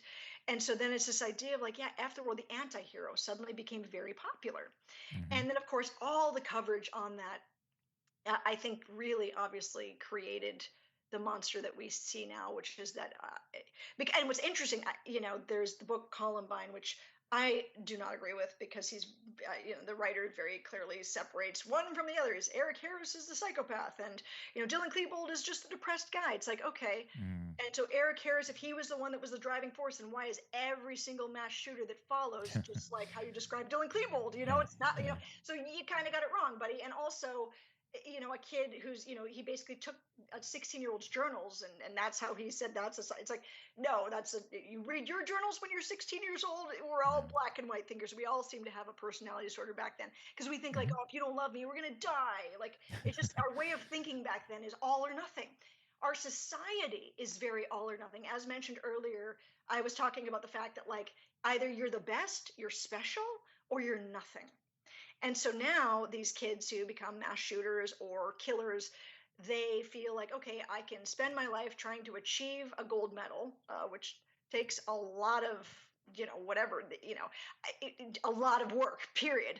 Hmm. Or I can basically, in 5 minutes, shoot a bunch of people, and I'll go Yeah. down in history, because these people who do these things are already, every killer I've ever worked with or studied is suicidal before they murder. They all contemplate Mm. suicide. They want to die. Again, a relationship mirrors the relationship we have with ourselves. It's a reflection. So they already want to die. But then a lot of them just suddenly think, well, actually, I want to I want to just take out a few people because screw this world. Like I am gonna, I'm not gonna just because if I just kill myself, no one's gonna hear about it, and then I'll just Hmm. disappear, just like the invisible person I've always been. And that's like what they don't want to feel, maybe. And so then they make the decision. So then, of course, we have Luigi Mangione, which that's a prime example of, I think, anything new. So obviously Luigi Mangione is in a kind of like a vigilante. It was a different kind of angle, but taking out Brian Thompson, like this big CEO. If he did it, obviously it's still alleged, blah blah blah. But just the fact that there was like words on bullets, and then you look at Charlie Kirk, we Hmm. get a copycat, like words on bullets. It's like Yeah. you just start to see, oh, now I just have to I just have to hunt upwards. I just have to take up out a famous person. So now we might be moving because of the media coverage, because the way they've covered the Luigi Mangione case. Now maybe it's that, or maybe a mass shooter, because that's kind of disappearing. You just hear about them, but you never really hear the names, which is good, because I don't think we should be publicizing their names and making them famous. But now we are hearing, because Luigi Mangione, if he did do this, became very famous for shooting Yeah. this guy. And now it's like, well, does Tyler Robinson, who allegedly shot Charlie Kirk, I mean, is he like, did he do it to once go down in history with like, now are we getting back into that? Like, let's just assassinate in order to have our names go down in history. So, Yeah. so Yeah. yes, I think that media, we need to be a lot more uh, re- responsible in the way that Yeah. we report these things, for sure. I think you had a quote kind of ties into that. You said, "We live in a country and culture where visibility is currency, and violence becomes one of the few remaining paths of visibility." It's basically what you said in a Yeah. way too. Yes, Hmm. exactly. It is. It's the only. So that's exactly right. Again, going back to this idea that the more and more and more extreme our culture is, which is like that you're either someone special or you're nothing, the more Hmm. and more that people are going to feel invisible in that middle place. Uh, and I think, look, if like, and then you could just say the whole culture is almost like a personality disorder, because it's so black and white, and it's Yeah. thinking, it's like all or nothing. Everything's all or nothing. And I think the Yeah. number one thing that is causing, or one of the number one things that is causing mental illness in our country and in our culture, is the lack of community. Like Yeah. Well, that's it's many levels. we just are more and more separated, more and more isolated. These people that we're Yeah. describing, this whole show is about isolated individuals that then sit and ruminate, and then their minds run off into places where there's been no intervention, and they're just allowed to kind of, go off in these, dark. But if we have more of a community, if we start, re-examining what that would look like as a Yeah. society, and instead of Hmm. thinking like either you're special and therefore visible, like the less than 1%, or you're visible because you have connection with your community. You're Yeah. visible because of what you do and what it means. And my gosh, I can't even tell you how many people who would have gone to commit violent crimes and do horrible things, like they said, God, if I hadn't had that one teacher, if I hadn't had Yeah. one person who just Yeah. kept on me, like I was a jerk to that teacher, and they just kept, coming back and saying, yeah, but what's really going on? And had I not had that teacher, I would have gone and killed a Yeah. lot. Like, you know what I mean? And so it's just, and that's why teachers are so important. I mean, Yeah. teachers are paid peanuts, and they are doing so many different jobs, wearing so Yeah. many different hats. We have it so Definitely. backwards in our country. We need to be paying the teachers more. We need to be working with the people who are actually hands on in the communities, that are that second set of eyes, that second tier. They're like, wait a minute, something is really wrong with this kid. And we need to Yeah. give them more power and take them more seriously. And we need to be working together as a community to do this, because it Yeah. is about a community. It's about a collective. Hmm. That's what's happening. It's not just about one individual. These people, there's a factory that's pumping these people out, and we need to be looking at Yeah. what's going on in the factory, rather Hmm. than just saying, well, this one's just born evil, because that's not what's going on. Yeah. And what I was thinking as you were saying that, um, kind of a history with me, like my biggest platform is prison aftercare. What can we do? Because most American prisons, lock them up, throw away the key, just Yeah. torture us in some of the prison facilities. Like I noticed, starting out in prison aftercare, ministry reaching out, I noticed through one-on-one relationships with people, the victories, the guys who turned them lives around. Like there's an organization here in the South Jersey area. They bought a couple houses in Camden, New Jersey, get the guys back on their feet. It's faith-based, but it's more about showing unconditional love to these men and women Yes. and who've never really felt it. And Yes. there's not many success stories, but the ones who were, that was the root, the root of it. So when I look at the prison system, In my studies, I reached out to the Norway prison system. So I know they have one of the lowest recidivism rates in the world, and Yes. talked to it at Holden prison, I believe. Talked to the warden there, Yes. and I was like, what is about that prison? Well, it's a reward-based, incentive-based prison. That's right. Talk about community. The Yeah. community, the business owners go into the prison to train them, so when they come out, they have jobs. Just like That's our right. little the program that we have here. When they come out, they have housing. We get them back on their feet. We got jobs already set up for them. So, what of an impact do you think? Because America is like 70% recidivism rate here in most Yeah. American prisons, but Yeah. North Dakota's adopted it, That's right. California in North some Dakota. Yes. areas, That's right. Oregon some areas to do it. Why do you think? Aside from money, it was always money, but Money. our culture does not accept that. Because when I ask different people who are involved in prisons, where they're like, well, the politicians won't accept it, the culture won't accept it, we don't want to lock them up, throw away the key. My answer is, well, some of these men and women are going to get out. Most are going to get out. Yeah. Now, they might went in for stealing a car, but the lifestyle in prison with that just torturous mentality, I just had Yes. an expert on solitary confinement and mental health issues that come from that. Do you want that person who's going to be your neighbor to come out of prison now 3 times the monster they were when they went in? So why do you think our culture does not accept helping these men in prison, like a Norway prison system? They just accept lock them up, throw away the key, and there's like no chance of any rehabilitation. Yeah, well, I think a lot of it is it's really sad, but the idea that well, first of all, we dehumanize them immediately, and we like, Oh, well, they have to pay for the crime. It's like they have to pay for the crime, and that's the idea, the eye for an eye. And so what's mhm. interesting is,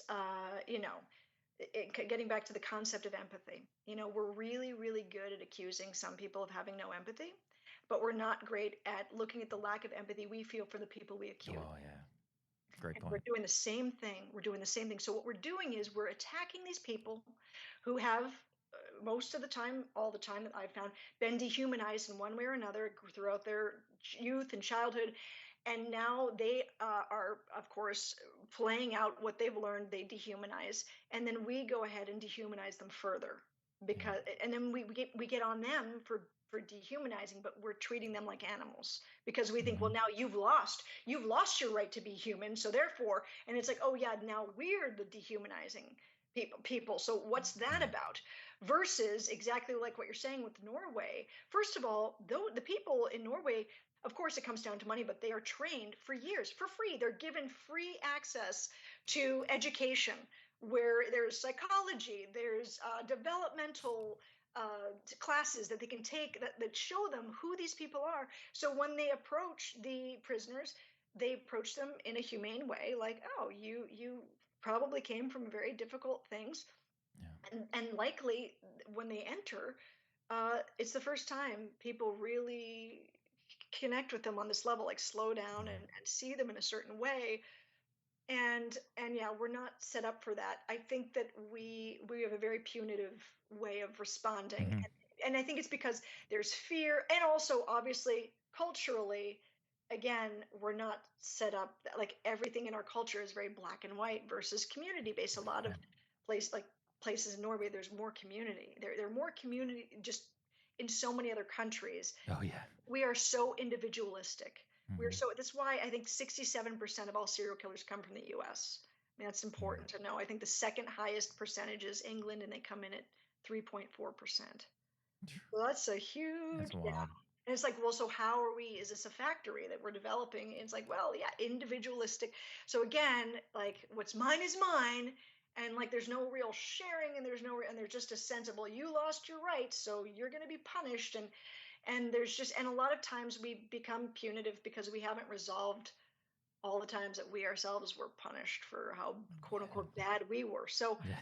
so yeah, there's not a lot, but yes, like you said, there's I think North Dakota, and then there's Pennsylvania. There are places around the U.S. that are starting to implement Yeah. the more humane way, and I think San Quentin is starting to implement things right now as far as Yeah. like a more humane approach. So they're Hmm. doing so, and we're seeing That's great actually they're turning. 90% of the people with that moratorium on death row, they've now been transferred out to different lower level facilities, and that death row is now going to be starting to be transferred to a facility to an area that does have more than the incentive base. So Yes. fingers crossed with that. And you Yes. mentioned culture too, as we kind of wrap up. That a question or more of your thoughts on this. I don't know if there's an answer to this, of how society looks at it, how the judicial system looks at it. When you get into those brain abnormalities or head injuries or just born, the lower and volume in the amygdala in the different areas, where the question of free will and accountability, I think about this every day, constantly.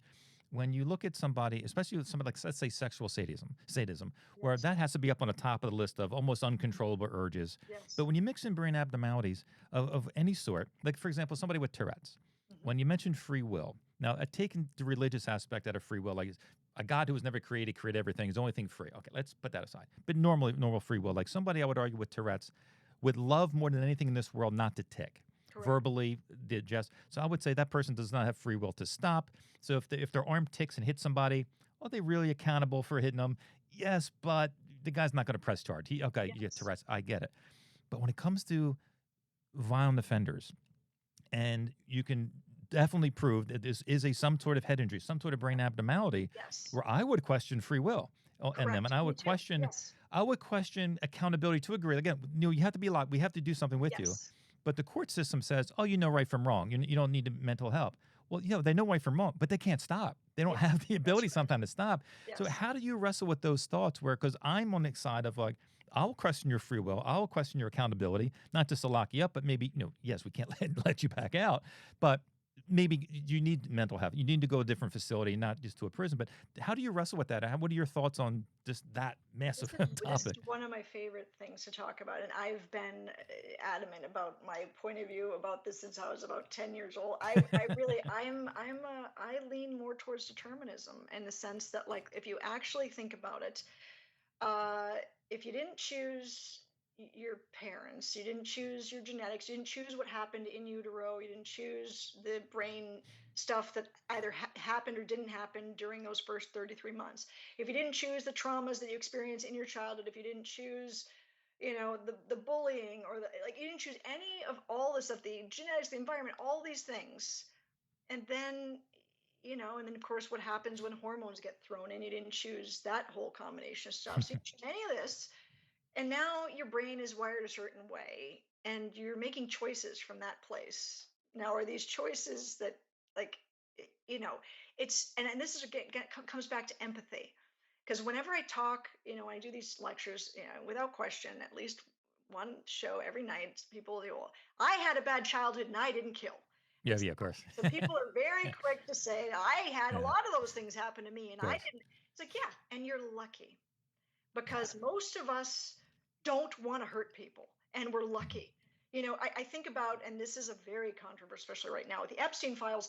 Like, when I was in grad school, we were asked, our class was asked, raise your hand if there's a certain population that you don't think you could ever work with. And at the time, I raised my hand and I said, I don't think I could ever work with pedophiles. Well, Mhm. of course, now I have worked with pedophiles, and I'm really glad that I have. And I'll tell you why. Let's just say hypothetically, because where does pedophilia come from? It's a very, it's tricky, because the reason I was like, I don't ever want to work, because, like, you hurt a child, you're kind of dead to me. At the time, I was like, I Yeah. never want, that was how I felt. But it's like, okay, where does this come from? Well, let's say hypothetically, stuff happens to a person and then they suddenly have these urges, which, by the way, every person I've worked with who has pedophilic urges, stuff happened, and it's typically a father or Mhm. father figure, period, across the board. Mhm. And it's just, then the taboo gets kind of like that reenactment of a taboo that's now kind of in that loop of obsessive compulsive behaviors of, and so let's just say hypothetically, so something happens, or let's just say you're born like that. Either Yeah. way, let's just say you come in this way, and now that's what you are and that's what you're drawn to. What are your options? You can get a lobotomy, you could kill yourself. Any other options? I don't know, because they can't talk about it. You certainly Yeah. don't have any community that you could ever go to and say, hey, I mean, yes, there are communities, but our society doesn't set it up to where they're easily places you can find, because the minute someone mentions, I have these urges, sometimes it's reportable. Obviously, people are going to Yeah. report you or whatever, like that kind of thing. But it's like we've set things up to where the people who actually need the most help, and why I say I'm glad I've worked with these people is because when you work with them, you can help prevent the Yeah. crimes and you keep Yeah. people safer. If you just shun them and say, well, you're a part of a group that is like does not deserve to, it's like, well, you're human and you unfortunately have this urge. So let's talk about, and then it's amazing how when you get to the bottom of where these are, like it's like, oh, so your dad did what? And like it's just, and things that they often never talk about because of the Yeah. shame. Also, because when you're groomed as a child, you believe that you seduced because that's what you're taught. You are Yeah. taught that you seduced the adult, and that you should be shamed, and it is all your fault, and that is what. So then you're never going to talk about it because you're like, and then especially if you're engaging in relations with a parent in your early 20s, which believe it or not, they do, because a lot of Mm. times because they think, well, dad wants to, and maybe I do want this. And then all of a Yeah. sudden, it's like, now I've Mm. engaged in sexual relations with my father as a 20-year-old. Who can I talk to about this? Because I'm an adult and I made you know what I mean? And so now Yeah. it's like, what do you do with that? Are there any groups you can talk to when you're in your 20s and have made a decision and then your dad dumps you and you're like, God, I can't talk. Like, then you're more and more and more isolated because we have a society that just shames. And again, not excusing ever, never hurt a child, but like, but if we don't have a place where there can be intervention in places where people can safely talk about their urges, whether they're sadistic, violent, whatever, and if we just keep shaming and dehumanizing, we're going to perpetuate these problems. Yeah. So that's the point. It's like, if we Yeah. want prevention, we've got to talk about A, where these things come from, and B, how we can properly intervene Yeah. so that we can ideally keep this, a world, make this world a safer place. Yeah. Definitely. And my last question, we've been talking for a while, and I have to stop because I can talk to you all day. Oh, thank you. I've We can enjoyed come this. every Thank week and you. do a new podcast, and Yes, we'll let's never do have it. enough to talk about. But I've been really getting into the chat GPTs, the AIs, and to get some helpful insight. So I talked to I'll call him George. That's my buddy George. I put in all the information about you and what we're going to talk about, and I asked him, well, what would you have me ask? How can we wrap it up? And what came out to be a great question. So I'm going to end Ah, okay. with this question. I thought. It says, if we truly understand that violent behavior comes from a complex mix of biology, environment, trauma, opportunity, media, then what responsibilities does society have moving forward? What would be a realistic, humane approach to prevention actually look like without ignoring accountability? You touched on some of it, but I think it'd be a good way to wrap it up. Like, us as a culture, you know, what can we do? I mean, how I can love we it. really like steps to help this? Okay, this is such a great question. You have so many great questions. So thank you for being Thanks. so curious. And I would say that curiosity is one of the most important things we've got. Mm, Meaning, a obviously, I've been talking about how our relationship to ourselves, I think it's the most important thing we can be working on, because the more compassion and curiosity we have about ourselves and our own shadows, the more compassion and curiosity we are going to have about other people in this world. yeah, And so it really comes down to like, how much compassion and curiosity do you have about yourself? Because a lot of people are very quick to judge and throw venom at a person who is a bad guy. And it's like, okay, but a lot of times, rather than being curious, again, it's not, again, I'm not ever excusing the act or the behavior of violence, but what I'm saying is, if you're quick to attack it, you might be very quick to attack your own shadow. And I say this mm, because, like, so for example, when I was doing one of my shows, it was one of my earlier shows. I think one of the first times I toured the U.S. And during the Q&A portion, because there's a live Q&A, you get to ask any questions you want, and I answer them. Um, a woman at some point shouted out, "So you're saying that I should have empathy for these people?" no, And the moderator, Carrie, she was like, "Well, don't you?" And I was like, "No. We're not going to get, you don't have to have any empathy for these people. Absolutely not." And then I talked about, just talking about like maybe the relationship with self versus other. Anyway, at the end of the show, that same woman came up to me with tears in her eyes, and wow. she said, "I can't stop thinking about killing my ex-husband." Oh, So what that meant is that she is so angry at those people. You think I should have empathy for those people, but ultimately it's that she is struggling with her own demons, if you will, lack of a better term, of yeah, like, I want to kill my ex-husband. And it's like, we all have dark thoughts. Again, it's not, it's never to excuse violent behavior, but it's like we're allowed to have dark thoughts, we're allowed to have anger and all the things. But I Hmm. think that we are at way more danger to commit violent or cruel acts in our life if we have not come to terms with our own shadows, with our own Yeah. ability to be dark. And again, looking at the fact that, wow, we are lucky if we're not choosing these things. So I do think slowing down, having a healthy relationship with yourself. So that actually means, like, ideally, I mean, I don't drink, I don't do caffeine, I don't do processed foods. I mean, I stay away from Hmm. things that are going to cause my nervous system to go all whack because I Yeah. know this world is really intense and every day there's a tsunami that's coming at me. And so if I can keep my nervous system centered and have a relationship with myself where I respect my body. And again, I'm not judging people who don't, you can Sure. drink Hmm. whatever, but like I keep my system very clean and centered because I need to be as aware as possible so I can Yeah. be as curious as possible so I don't have that Mm. knee jerk response of fear.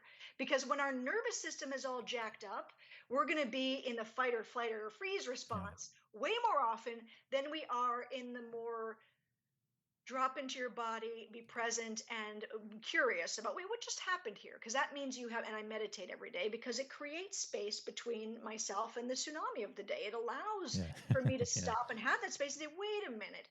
And when we have that space, so I would say everybody should meditate. I know even Hmm. 5 minutes a day, but just creating enough space where you're sitting with yourself so that you can question, have curiosity, and ideally compassion for the things you don't understand, because we don't Yeah. understand. There, but for the grace of God, go I. We don't know, and we Sure. we are not violent offenders, and we have no urges. We got out lucky, Yeah. and that's all I gotta say. Really, truly. Yeah. So yeah, it's just about that. And like I do believe. I mean, I'm not religious, but I do believe in Christ consciousness, the real. Like I think that people who throw around the term Christianity are really abusing it Hmm. across Yeah. the, like. But like if you're really talking about true Christ consciousness, what that means, it is about having that love for all, that Yeah. compassion for all, understanding we aren't in your shoes, we don't Yeah. know. So having more curiosity for the people and things in this world that we don't understand, I think, is our best shot at prevention Yeah. and for building a better community and a better world. Hmm. I mean, it's so true. I mean, I hear that all the time where, well, if I was them, I wouldn't have done this. Brother, Mhm. if you had that brain, you would have done the exact damn thing that's right. Yes, If thank you're in you. that same, Exactly. there's a high percentage chance you would have done the exact same thing, so Yes, you're right. exactly. But Yes. I cannot wait until May 1st at Yay. 7:30 at the City Winery. I'll be there one way or another. I'm front row or back row. I'm going to be in there in the Yay. building. Okay. Anyway, for tickets, psychologyofkillers.com. I believe that's Psychology where of Serial Killers, psychologyofserialkillers.com. psychologyofserialkillers.com. Perfect for Yep. tickets. Now, are you on tour now? Is the tour starting or you're in the middle of it? Tour is starting. First day is April 7th, so gearing up for Okay, that. And nice. yeah, and so it's going to be a bit different. I did talk a lot about Ed Kemper in the last one, and I'm switching over to really deep diving on Bundy this time. So Bundy, Okay. Dahmer, Eileen Warnos, Jerry Brudos, Gacy, some Richard Ramirez. So just across the board, obviously the Fab Five, if you Sure. will. I say that Yeah. was like what Oh, they yeah. so or and then of course going into people like Israel Keys during the Hmm. Q&A, like people that are a little less known but that people are Hmm. fascinated by, and also just cases like the Nancy Guthrie case. Like I get into Yeah. all, and John Bonet. Like we talk about Hmm. every type of true Good. crime story. It's not just serial killers. That was good. Now, how can people follow you? Because now you're all over social media. Doing deep Oh, dive thank on you. you. You're ever YouTube, TikTok. But what are some of your handles they can follow you online or a personal website? Sure. Yeah. So my handle on Instagram and TikTok is Toles House. T is in Tom. OLZHAUS. So my last name's Toles, but instead of the TOLES, I just put Hmm. TOLZHAUS. So Toles House. So that's Instagram and TikTok. I think that's also YouTube, but you can just look up Dr. Rachel Toles. You'll find me on Facebook as well. And those are the main things. And if, yeah, and then of course my website is drracheltoles.com. So that's the other thing, if they want to see what I've done or get in contact with me for any speaking engagements or anything like that. Hmm. That's possible too. Cool. Well, thank you so much. Well, thank you. I didn't get to you. Definitely. I so desperately wanted to psychoanalyze you, and here Yeah. we ended up not doing that. So maybe if you have me on again, I will turn the tables, and it'll just be all about you. I'd love to do that if you'd be open. 100%. Anytime. I'm Okay, definitely an cool. open book. Awesome. Well, that would be great, Keith. Well, thank you so much for having me. This has been such an honor, and you're Yeah. such an enjoyable, gracious host, and very giving in just your time and how great of a listener you are. All right. Well, there you have it. Man, we could have had like a four-parter, and hopefully I think, we've been talking before and off the air that I think maybe we'll do something else, whatever format that comes in. Um, I could just listen to her talk, and it's great for me. I mean, I guess I'm interviewing, asking questions, and some things I know some answers to, but with people like Dr. Rachel Toles, where I am learning so much. You see me, you probably the pen. I'm writing down some books and stuff that she is recommending, which is just great. It's so encouraging that people like her are out there doing public speaking events, getting just that popularity, and they're using it for a positive. It's not just like people like myself or her go out there just for the notoriety, like a serial killer we're talking about doing the show, just for the notoriety. No, it's for a reason. It's for a purpose. It's to bring awareness. It's to debunk the myths that we talked about, the media portrays about true crime and things like that, and you shouldn't just lock them up and throw away the key. Like, no, they can still change their lives around. They can still develop empathy, even if they were like abused as a childhood. There's reasons not to give up. Like my book, The Story of You, that last chapter, The Story of You. What can you do to make a difference? And obviously, she gave numerous examples to it. But man, one thing she's so right on is that lack of community here in America. Or even, especially we see something going down. We're so quick to get our phones up to tape it, then to intervene and to help, and there's just so much more we can be doing. That's, I think, what we should take out of this is, what's your part? Even it's a small, tiny little part of encouraging people, keeping out, or the single mother raising a child, maybe in a bad neighborhood, maybe that extra effort to reach out to them, or be a mentor yourself. There's countless groups that you can do. Or you didn't have to join an organization to be a mentor to a young boy or a young man or a young woman. Um, you can just, a friends and neighbors. I'm sure you know somebody who's struggling right now. Just reach out, be a friend, be a mentor. Just don't be that person who does nothing but yet still wants to complain about how life is or how many violent offenders are out there. Look at the world today. Play your part. Play your role, even if it's something tiny. Even if you're handing out food at a food shelter, donating food. The tiniest things help, because the food that you donate that's going into the hands of a mother who's struggling or a father who's struggling, in that child's development, especially those with younger children, are so vital, as we talked about. In those young ages. Obviously, even when a mother's pregnant. Well, let's get her some nutrition. Let's give her some vitamins. Let's give her some pamphlets. How to, raise a child. And just all positive things. So, what can we really do? I think that's what we should really take out of this. What's our part in all this? But I look forward to talking to Rachel again. I believe we struck up a little friendship today, which is good. I think we have a lot of things in common, and I look forward to having her on the show again, or maybe we'll do something else together. We'll see. But a big thank you again to Dr. Rachel Toles, and until next time, see ya.